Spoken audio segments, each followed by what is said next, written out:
Beberapa hal ini bikin Kalulu bakal hadapi pramusim berat di AC Milan. Pierre Kalulu akan menghadapi tantangan berat selama latihan pramusim nantinya, yang mungkin akan menentukan masa depannya bersama AC Milan.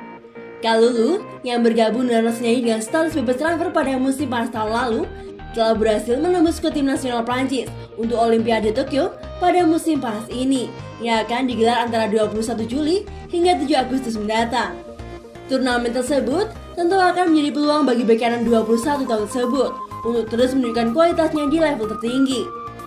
Allenatore Stefano Pioli telah memberi lampu hijau untuk opsinya selama pramusim, dan karena hal tersebut, ia akan terlambat mengikuti persiapan klub penyambut musim baru nanti, yang Serie A pada periode 2021-2022 yang akan dibuka kembali akhir Agustus nanti. Sebagaimana disorot oleh Tuttosport, selain datang terlambat dan kemungkinan kelelahan, starlet asal Prancis tersebut juga harus berjuang keras untuk mendapatkan jatah waktu bermain. Usia mudanya mungkin akan membantu dengan masa pemulihan. Namun, rekan-rekan satu timnya yang lain di Milan jelas akan lebih unggul.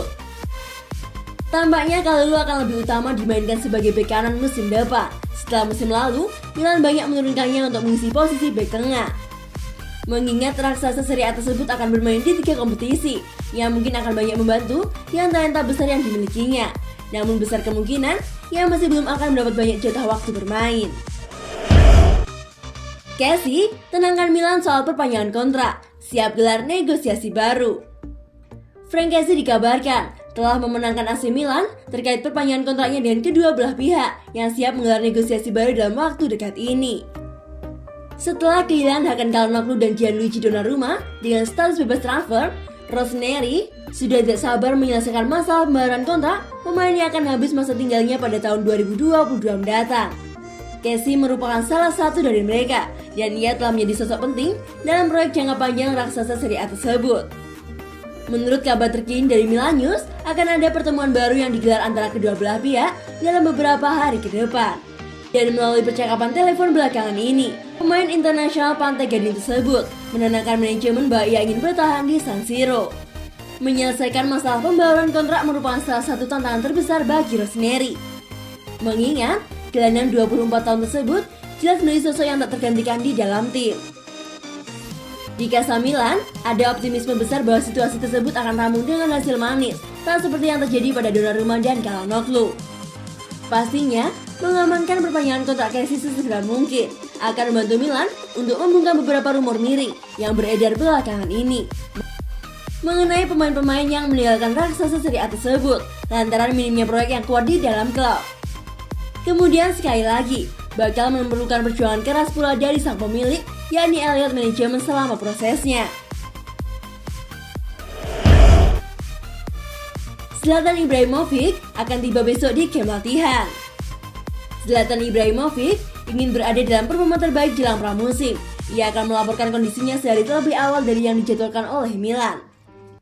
Sebuah pernyataan di situs web resmi klub pada bulan lalu memastikan bahwa Ibrahimovic menjalani operasi lutut kiri di Rumah Sakit Internasional Salvatore Muni di Roma.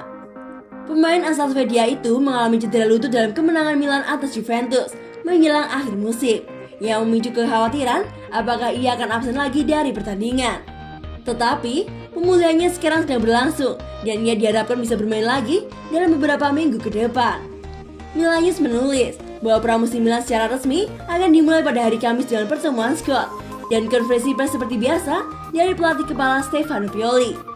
Di sisi lain, Ibrahimovic akan muncul di Milanello 1 hari lebih awal karena pemain asal Swedia itu akan tiba besok di kompleks pelatihan untuk melanjutkan terapinya.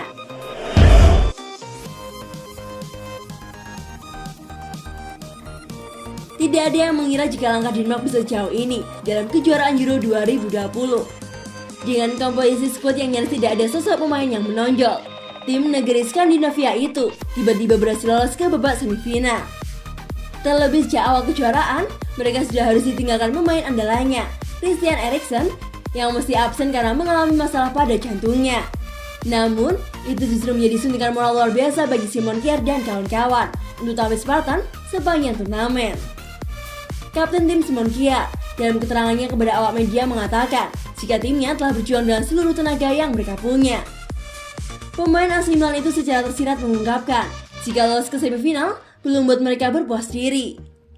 Tujuan di awal turnamen adalah untuk kembali bermain di Wembley. Kami berhasil, tetapi sekarang semifinal saja tidak cukup bagi kami.